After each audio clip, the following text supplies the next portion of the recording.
authentic K-drama stories. Don't forget to subscribe, like, and turn on notifications. 서울 도심은 크리스마스 이브의 화려한 불빛으로 가득했다. 거리마다 캐럴이 울려 퍼지고 연인들은 손을 맞잡고 걸었다. 하지만 한지우에게 이 밤은 그저 견뎌야 할 시간일 뿐이었다. 새로운 주문이 들어왔습니다. 낡은 배달 오토바이에 올라타려던 지우의 스마트폰이 울렸다. 시계를 보니 밤 11시 40분. 이미 12건의 배달을 끝낸 상태였다. 손가락은 시렵고 허리는 뻐근했지만 그녀는 주문을 확인했다. 강남 트라움 아파트 펜트하우스 배달비가만 5,000원이라고? 지우의 눈이 커졌다. 보통 배달비의 3배가 넘는 금액이었다. 망설일 이유가 없었다. 그녀는 재빨리 수락 버튼을 눌렀다. 바로 그때 또 다른 알림이 울렸다. 문자 메시지였다. 독촉 병원비 체납 320만 원. 이번 주까지 미납 시 퇴원 조치됩니다. 지우는 입술을 깨물었다. 핸드폰을 주머니에 쑤셔넣고 헬멧을 썼다. 헬멧 안쪽에 스티커가 눈에 들어왔다. 엄마, 조금만 기다려. 곧 다 괜찮아질 거야. 몇 달 전 자신이 적어붙인 글귀였다. 오토바이가 차가운 밤 공기를 가르며 달렸다. 지우는 생각했다. 오늘만 버티면 보너스 50만 원. 그러면 이번 주 병원비는 낼 수 있어. 같은 시각 강남의 특급 호텔 볼룸에서는 화려한 파티가 한창이었다. 수백 개의 샹들리에가 빛나고 턱시도와 이브닝 드레스를 입은 사람들이 샴페인 잔을 부딪혔다. 강산그룹 강준혁 전무와 윤서 양의 약혼을 축하합니다. 사회자의 목소리가 울려 퍼졌지만 정작 주인공인 강준혁은 발코니에 서 있었다. 턱시도 넥타이를 느슨하게 풀고 차가운 밤하늘을 올려다봤다. 준혁 오빠, 왜 여기 있어? 손님들이 기다려. 우아한 드레스를 입은 윤서아가 다가왔다. 그녀는 완벽했다. 명문대 출신의 갤러리 큐레이터, 재벌가 외동딸. 준혁의 아버지가 선택한 완벽한 며느리감이었다. 미안, 잠깐 바람 좀 쐬려고 나왔어. 준혁의 목소리는 차갑게 가라앉아 있었다. 오빠, 우리 이제 곧 결혼하잖아. 좀 더 밝은 표정 지어줘. 사람들이 뭐라고 생각하겠어? 서아의 말에 준혁은 쓴웃음을 지었다. 결혼. 그것은 사랑이 아니라 계약이었다. 두 재벌가의 합병을 위한 거래였다. 서아야, 응? 넌 나를 사랑해? 갑작스러운 질문에 서아는 당황했다. 그녀는 잠시 망설이다가 능숙하게 웃었다. 무슨 소리야, 오빠. 우리 둘 너무 좋잖아. 이제 와서 왜 그래? 그게 답이네. 준혁은 중얼거리며 발코니를 떠났다. 파티장을 가로질러 걸어가는 그를 사람들이 불렀지만 그는 멈추지 않았다. 복도로, 엘리베이터로, 빌딩 밖으로. 그는 계속 걸었다. 후드티를 걸친 채 택시를 잡아탔다. 기사에게 주소를 알려주고는 창밖을 바라봤다. 거리는 여전히 행복한 사람들로 가득했다. 이게 정말 내가 원하는 인생인가? 준혁은 자신에게 물었다. 하버드 MBA, 전무직책, 완벽한 약혼녀. 모든 것이 아버지가 정해준 길이었다. 단 한 번도 자신이 원하는 것을 선택해 본 적이 없었다. 택시가 멈춘 곳은 친구의 아파트였다. 고등학교 동창이자 유일하게 속마음을 털어놓을 수 있는 친구. 하지만 전화를 받지 않았다. 크리스마스 이브. 아마 여자친구와 함께 있겠지. 준혁은 아파트 로비에 들어섰다. 고급스러운 대리석 바닥과 현대적인 인테리어. 그는 엘리베이터를 불렀다. 바로 그때 헬멧을 쓴 채 큰 배달 가방을 맨 여자가 황급히 뛰어왔다. 잠깐만요. 같이 타도 될까요? 지우였다. 그녀는 숨을 헐떡이며 엘리베이터에 올라탔다. 준혁과 눈이 마주쳤지만 그녀는 재빨리 고개를 숙였다. 엘리베이터 문이 닫혔다. 좁은 공간에 두 사람만 남았다. 지우는 배달 앱을 확인하며 층수 버튼을 눌렀다. 42층. 준혁도 같은 층 버튼을 눌렀다. 엘리베이터가 올라가기 시작했다. 어색한 침묵이 흘렀다. 지우는 헬멧을 벗었다. 짧은 머리에 헬멧 자국이 선명하게 남아 있었다. 그녀는 피곤한 표정으로 배달 가방을 바닥에 내려놓았다. 10층, 15층, 20층. 그때였다. 갑자기 엘리베이터가 덜컹거리며 멈췄다. 불이 꺼졌다 켜졌다를 반복했다. 지우는 비명을 지르며 벽을 붙잡았다. 뭐야? 왜 이래? 준혁은 침착하게 비상벨을 눌렀다. 하지만 반응이 없었다. 그는 스마트폰을 꺼내 관리사무소 번호로 전화를 걸었다. 여보세요. 엘리베이터가 멈췄는데요. 20층쯤에서 네, 알겠습니다. 준혁은 전화를 끊고 지우를 봤다. 술기사가 새벽에나 올 수 있대요. 크리스마스 이브라. 뭐라고요? 지우의 얼굴이 창백해졌다. 그녀는 다시 비상벨을 연타했지만 소용없었다. 이런 젠장 배달 취소하면 페널티 먹고 오늘 마이너스인데 어떡해? 지우는 벽에 등을 기대며 주저앉았다. 눈물이 날 것 같았다. 오늘 하루 종일 일해서 번 돈이 15만 원. 여기에 보너스를 더하면 병원비를 낼 수 있을 텐데. 배달 일 하세요? 준혁이 조심스럽게 물었다. 네. 보면 몰라요? 지우는 자신의 초라한 배달복을 내려다봤다. 음식 얼룩이 여기저기 묻어 있었다. 준혁의 깔끔한 옷차림과는 너무나 대조적이었다. 제가 도와드릴 수 있는 게 있을까요? 괜찮아요. 지우는 쌀쌀맞게 대답했다. 그녀는 이런 상황에 익숙했다. 잘 사는 사람들의 동정 어린 시선. 그녀는 그것이 싫었다. 시간이 흘렀다. 엘리베이터 안은 점점 추워졌다. 지우는 팔을 비비며 몸을 웅크렸다. 준혁은 자신의 재킷을 벗어 그녀에게 건넸다. 이거라도 두르세요. 됐어요. 동정은 사양할게요. 지우의 목소리는 날카로웠다. 준혁은 상처받은 표정을 지었지만 아무 말도 하지 않았다. 대신 재킷을 바닥에 깔았다. 그럼 이거라도 깔고 앉으세요. 바닥이 많이 차가워요. 지우는 준혁을 쳐다봤다. 그의 눈빛은 진심 어려 보였다. 동정이 아니라 그냥 배려였다. 고맙습니다. 지우는 작은 목소리로 말하며 재킷 위에 앉았다. 준혁도 그녀 옆에 조심스럽게 자리를 잡았다. 침묵이 흘렀다. 밖에서는 아련하게 캐럴이 들려왔다.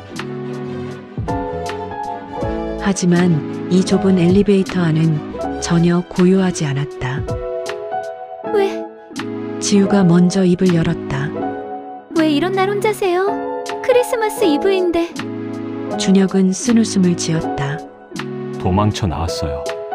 약혼 파티하다가요. 약혼 파티요? 지우는 놀란 표정으로 준혁을 봤다. 그제야 그의 옷차림이 보통이 아니라는 걸 알아챘다. 명품 시계, 고급스러운 구두, 맞춤 제작한 듯한 셔츠. 재벌이세요? 비슷한 거죠. 준혁은 고개를 끄덕였다. 와, 진짜 다른 세상 사람이네. 감사합니다. 재벌. 그것은 그녀와는 영원히 닿을 수 없는 세계였다. 왜 도망쳐 나왔어요? 약혼 파티에서 사랑하지 않는 사람과의 결혼을 강요받고 있어서요. 준혁의 대답은 담담했지만 그 안에는 깊은 고통이 담겨 있었다. 이 결혼이 사업에 도움이 된다고 하더군요. 제 의견은 중요하지 않대요. 지우는 아무 말도 할 수 없었다. 그녀는 항상 돈 많은 사람들은 행복할 거라고 생각했다. 하지만 준혁의 눈빛에는 그녀와 같은 종류의 고통이 담겨 있었다. 저는 지우가 입을 열었다. 명문대 경영학과 다니다가 3 학년 때 중퇴했어요. 왜요? 엄마가 암 진단을 받았거든요. 치료비가 상상도 못할 만큼 많이 들었어요. 지우의 목소리가 떨렸다. 장학금 받으며 다니던 학교였는데 하루아침에 다 포기해야 했어요. 배달일 시작한 지는 이제 2년 됐어요. 낮에는 편의점 알바, 밤에는 배달. 그래도 모자라요. 눈물이 볼을 타고 흘러내렸다.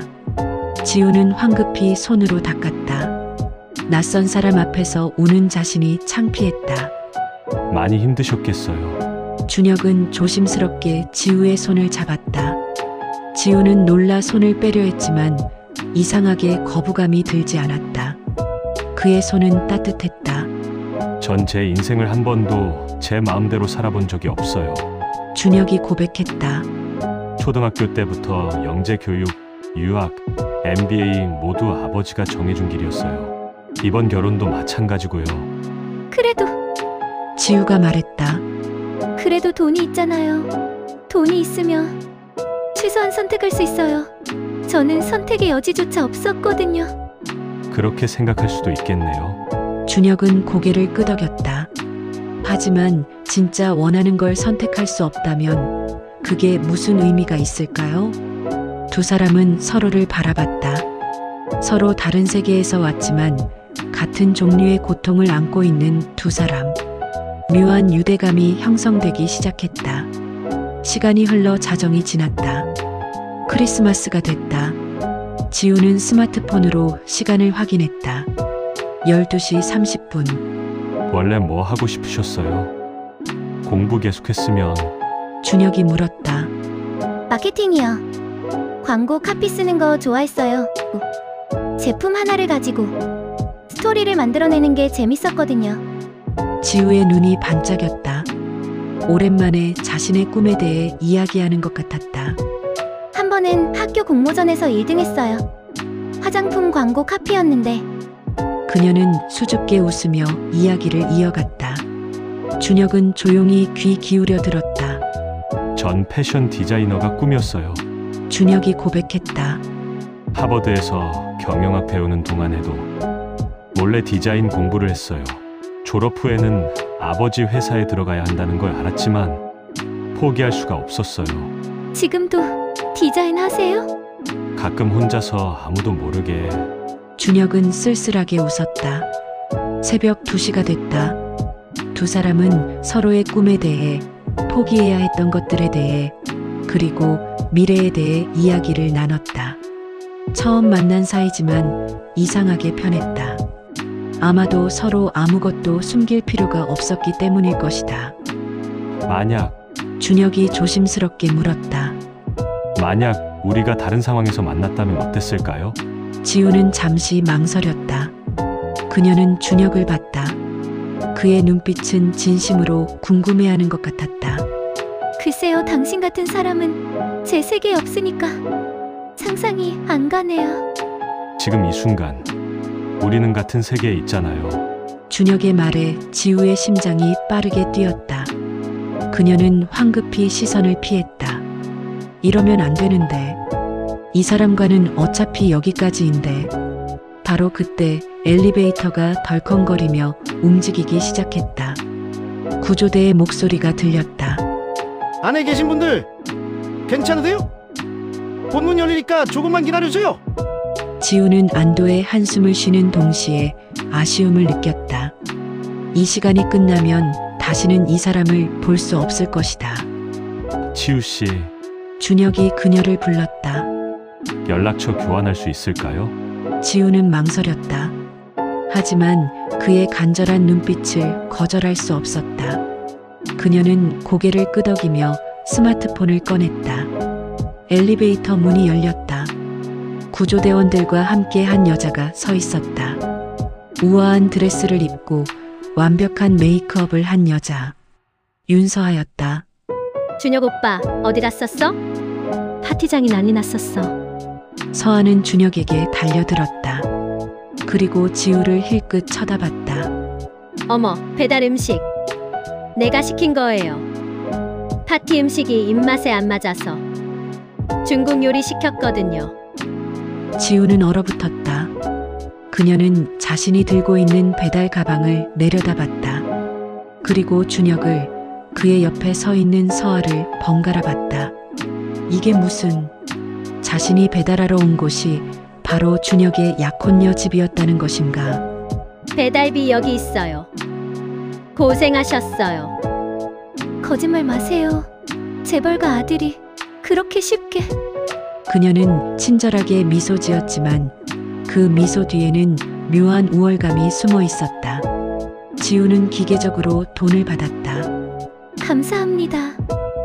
그녀는 배달 가방을 서아에게 건네고 돌아섰다. 준혁이 지우 씨라고 불렀지만 그녀는 뒤돌아보지 않았다. 엘리베이터를 타고 내려가면서 눈물이 쏟아졌다. 역시 그랬다.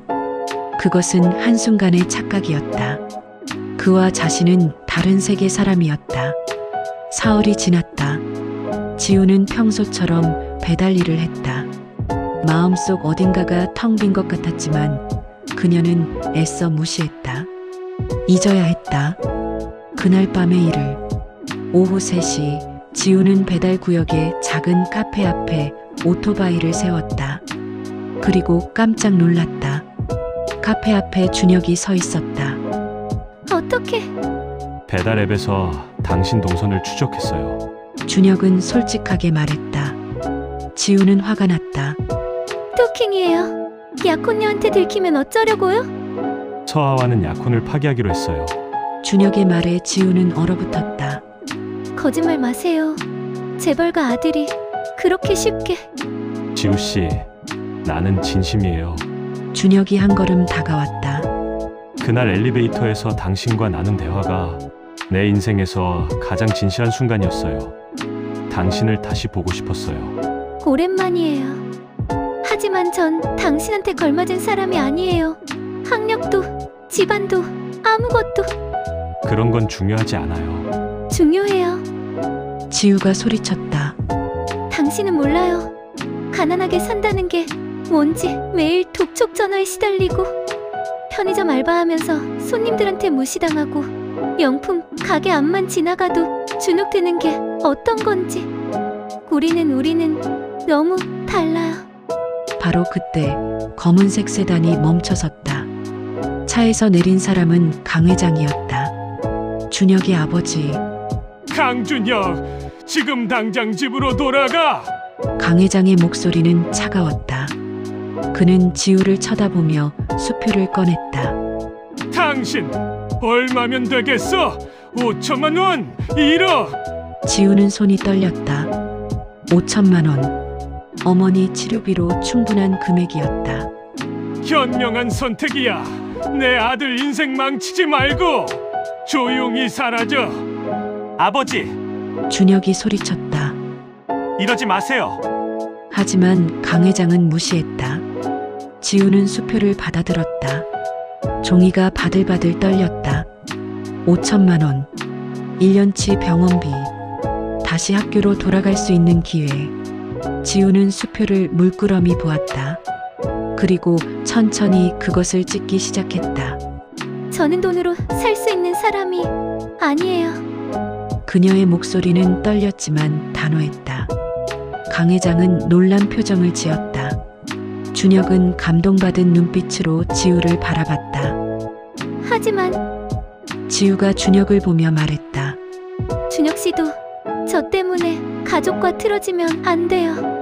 당신은 당신의 세계로, 저는 제 세계로 돌아가는 게 맞아요. 눈물이 흘러내렸다. 이게 우리 둘 다를 위한 거예요. 지우는 돌아섰다. 준혁이 그녀를 붙잡으려 했지만 경호원들이 막아섰다. 지우는 뒤돌아보지 않고 걸어갔다. 오토바이에 올라타 시동을 걸었다. 백미러로 준혁이 보였다. 그는 그 자리에 서서 그녀를 바라보고 있었다. 지우는 엑셀을 밟았다. 오토바이가 달리기 시작했다. 눈물이 멈추지 않았다. 하지만 그녀는 알고 있었다. 이것이 옳은 선택이라는 것을. 6개월이 흘렀다. 지우는 여전히 배달 일을 했다. 낮에는 편의점, 밤에는 배달. 지옥 같은 일상이었지만 그녀는 버텼다. 어느 날 병원에서 연락이 왔다. 어머님 치료비가 익명으로 납부됐습니다. 뭐라고요? 지우는 믿을 수 없었다. 누가? 왜? 그녀는 알 수 없었지만 마음 한구석에서는 알고 있었다. 누가 했는지. 같은 시각 준혁은 작은 원룸에서 디자인 작업에 몰두하고 있었다. 그는 가족과 완전히 결별했다. 회사도 그만뒀다. 이제 그에게 남은 것은 오직 꿈뿐이었다. 그리고 지우. 그는 매일 밤 그녀를 떠올렸다. 그녀는 잘 지내고 있을까? 어머니는 괜찮으실까? 다시 만날 수 있을까? 8개월이 지났다.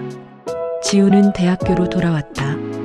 어머니의 상태가 호전되었고 익명의 후원자 덕분에 치료비 걱정이 없어졌다. 그녀는 복학을 신청했다. 캠퍼스를 걷는 것이 얼마만인가? 2년 반 만이었다. 모든 것이 낯설었지만 동시에 반가웠다. 게시판에 포스터가 붙어 있었다. 신진 디자이너 강준혁 특강 꿈을 포기하지 않는 용기. 지우는 숨이 멎는 것 같았다. 강준혁? 준혁이었다. 강연 당일 지우는 강연장에 갔다. 수백 명의 학생들이 자리를 채우고 있었다. 그리고 무대 위에 준혁이 올라왔다. 그는 달라져 있었다.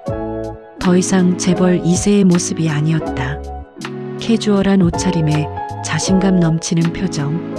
진짜 그의 모습이었다. 저는 오랫동안 남들이 정해준 길을 걸었습니다. 준혁이 말하기 시작했다. 하지만 어느 날 한 사람을 만났습니다. 그 사람은 저에게 용기를 줬어요. 진짜 원하는 것을 선택할 용기를요. 그의 눈이 객석을 훑었다. 그리고 지우를 발견했다. 두 사람의 시선이 마주쳤다.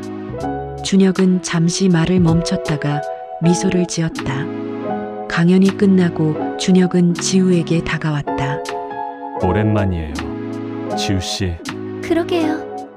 정말 오랜만이에요. 두 사람은 어색하게 서 있었다. 커피 한잔 할래요? 준혁이 물었다. 지우는 고개를 끄덕였다.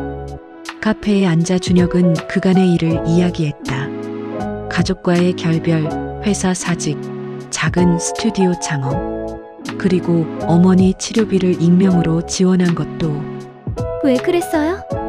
지우가 물었다. 당신에게 빚지고 싶지 않았는데. 빚이 아니에요. 준혁이 말했다. 제가 하고 싶어서 한 거예요. 당신이 다시 꿈을 꿀 수 있기를 바랐어요. 지우는 아무 말도 할 수 없었다. 지우 씨, 이제 우리 사이에 장애물이 없어요. 전 더 이상 재벌 2세가 아니에요. 그냥 꿈을 쫓는 평범한 디자이너예요. 하지만 당신이 나 때문에 모든 걸 포기했다는 게 부담스러워요. 준혁은 지우의 손을 잡았다. 나는 아무것도 포기하지 않았어요. 처음으로 내가 원하는 걸 선택한 거예요. 그게 바로 당신이에요. 그의 눈에 눈물이 고였다. 제발 이번엔 도망가지 말아요. 지우도 눈물을 흘렸다. 그녀는 고개를 끄덕였다. 1년이 흘렀다. 크리스마스 이브가 다시 찾아왔다. 준혁의 디자인 스튜디오는 성공 궤도에 올랐다. 지우는 대학을 졸업하고 스튜디오의 마케팅 매니저로 일하고 있었다. 직원들과 함께 소박한 크리스마스 파티를 열었다. 파티가 끝나고 준혁과 지우는 옥상으로 올라갔다. 작년 오늘 우리 엘리베이터에 갇혔었죠. 준혁이 웃으며 말했다. 그때가 내 인생의 전환점이었어요. 저도요. 지우가 대답했다. 준혁은 주머니에서 작은 상자를 꺼냈다. 그리고 무릎을 꿇었다. 한지우, 2년 전 엘리베이터에서 만난 그 여자와 결혼하고 싶은데 괜찮을까요? 지우는 손으로 입을 막았다. 눈물이 쏟아졌다. 네. 준혁은 반지를 끼워주었다. 두 사람은 포옹했다. 눈이 내리기 시작했다. 크리스마스의 기적 같은 눈. 지우는 하늘을 올려다봤다. 사랑에는 계급이 없었네요. 처음부터 없었어요. 준혁이 말했다. 우리에게 필요했던 건 그저 서로를 선택할 용기뿐이었죠. 두 사람은 키스했다. 서로 다른 세계에서 왔지만 이제는 같은 미래를 향해 걷는 두 사람. 크리스마스 이브의 마지막 배달은 그렇게 가장 아름다운 시작이 되었다. You have been with the audio drama Authentic K-Drama Stories until now. At the end of your day, to always keep you warm, the Authentic K-Drama Stories quietly turns on the light again today. See you again in the next episode. Subscribing and liking greatly helps with video production. Thank you for listening.